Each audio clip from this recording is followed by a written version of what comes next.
प्रेरितों के कामों का वर्णन 19वां अध्याय। और जब अपुल्लोस कुरिन्थुस में था, तो पौलुस ऊपर के सारे देश से होकर इफिसुस में आया और कई चेलों को देखकर उनसे कहा, क्या तुमने विश्वास करते समय पवित्र आत्मा पाया? उन्होंने उससे कहा, हमने तो पवित्र आत्मा की चर्चा भी नहीं सुनी। उसने उनसे कहा, तो फिर तुमने किसका बपतिस्मा लिया? उन्होंने कहा, यूहन्ना का बपतिस्मा। पौलुस ने कहा, यूहन्ना ने यह कहकर मन फिराव का बपतिस्मा दिया कि जो मेरे बाद आने वाला है उस पर अर्थात यीशु पर विश्वास करना। यह सुनकर उन्होंने प्रभु यीशु के नाम का बपतिस्मा लिया। और जब पौलुस ने उन पर हाथ रखे तो उन पर पवित्र आत्मा उतरा और वे भिन्न भिन्न भाषा बोलने और भविष्यवाणी करने लगे। ये सब लगभग 12 पुरुष थे। और वह आराधनालय में जाकर 3 महीने तक निडर होकर बोलता रहा और परमेश्वर के राज के विषय में विवाद करता और समझाता रहा। परंतु जब कितनों ने कठोर होकर उसकी नहीं मानी, वरन लोगों के सामने इस मार्ग को बुरा कहने लगे, तो उसने उनको छोड़कर चेलों को अलग कर लिया और प्रतिदिन तुरन्नुस की पाठशाला में विवाद किया करता था। 2 वर्ष तक यही होता रहा, यहाँ तक कि आसिया के रहने वाले क्या यहूदी क्या यूनानी सब ने प्रभु का वचन सुन लिया। और परमेश्वर पौलुस के हाथों से सामर्थ के अनोखे काम दिखाता था, यहाँ तक कि रूमाल और अंगोछे उसकी देह से छुलवाकर बीमारों पर डालते थे और उनकी बीमारियां जाती रहती थीं और दुष्टात्माएं उनमें से निकल जाया करती थीं। परंतु कितने यहूदी जो झाड़ा फूंकी करते फिरते थे, यह कहने लगे कि जिनमें दुष्टात्मा हो उन पर प्रभु यीशु का नाम यह कहकर फूंके कि जिस यीशु का प्रचार पौलुस करता है, मैं तुम्हें उसकी शपथ देता हूं। और स्किवा नाम के एक यहूदी महायाजक के 7 पुत्र थे जो ऐसा ही करते थे। पर दुष्टात्मा ने उत्तर दिया कि यीशु को मैं जानती हूं और पौलुस को भी पहचानती हूं, परंतु तुम कौन हो?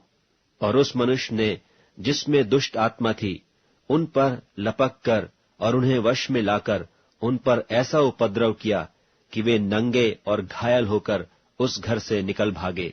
और यह बात इफिसुस के रहने वाले यहूदी और यूनानी भी सब जान गए और उन सब पर भय छा गया और प्रभु यीशु के नाम की बड़ाई हुई।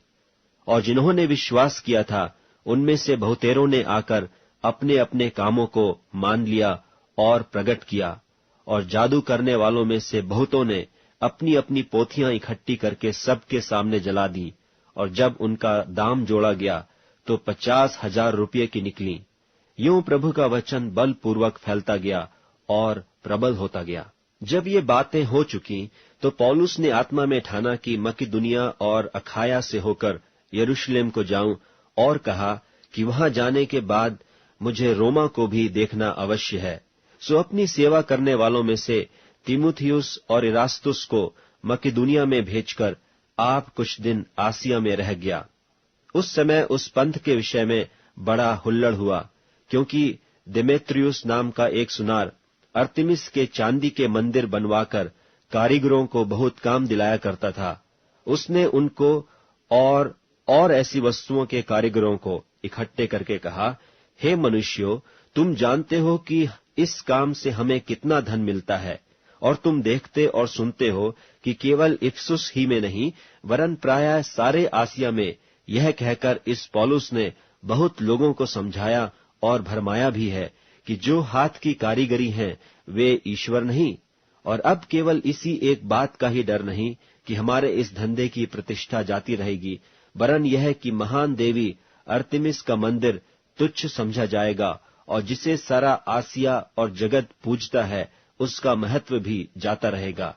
वे यह सुनकर क्रोध से भर गए और चिल्ला चिल्ला कर कहने लगे, इफिसियों की अर्तिमिस महान है। और सारे नगर में बड़ा कोलाहल मच गया, और लोगों ने गयुस और अरिस्तर्कुस मकिदुनिया को, जो पौलुस के संगी यात्री थे, पकड़ लिया और एक चित्त होकर रंगशाला में दौड़ गए। जब पौलुस ने लोगों के पास भीतर जाना चाहा तो चेलों ने उसे जाने न दिया। आसिया के हाकिमों में से भी उसके कई मित्रों ने उसके पास कहला भेजा और विनती की कि रंगशाला में जाकर जोखिम न उठाना। सो कोई कुछ चिल्लाया और कोई कुछ, क्योंकि सभा में बड़ी गड़बड़ी हो रही थी और बहुत से लोग तो यह जानते भी नहीं थे कि हम किस लिए इकट्ठे हुए हैं। तब उन्होंने सिकंदर को, जिसे यहूदियों ने खड़ा किया था, भीड़ में से आगे बढ़ाया और सिकंदर हाथ से सैन करके लोगों के सामने उत्तर दिया चाहता था।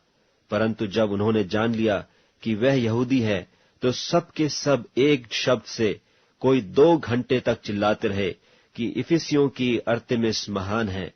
तब नगर के मंत्री ने लोगों को शांत करके कहा, हे इफिसियों, कौन नहीं जानता कि इफिसियों का नगर बड़ी देवी अर्थमिस के मंदिर और ज्यूस की ओर से गिरी हुई मूरत का टहलुआ है। सो जबकि इन बातों का खंडन ही नहीं हो सकता, तो उचित है कि तुम चुपके रहो और बिना सोचे विचारे कुछ न करो, क्योंकि तुम इन मनुष्यों को लाए हो जो न मंदिर के लूटने वाले हैं और न हमारी देवी के निंदक हैं। यदि देमेत्रियुस और उसके साथी कारीगरों को किसी से विवाद हो, तो कचहरी खुली है और हाकिम भी हैं, वे एक दूसरे पर नालिश करें।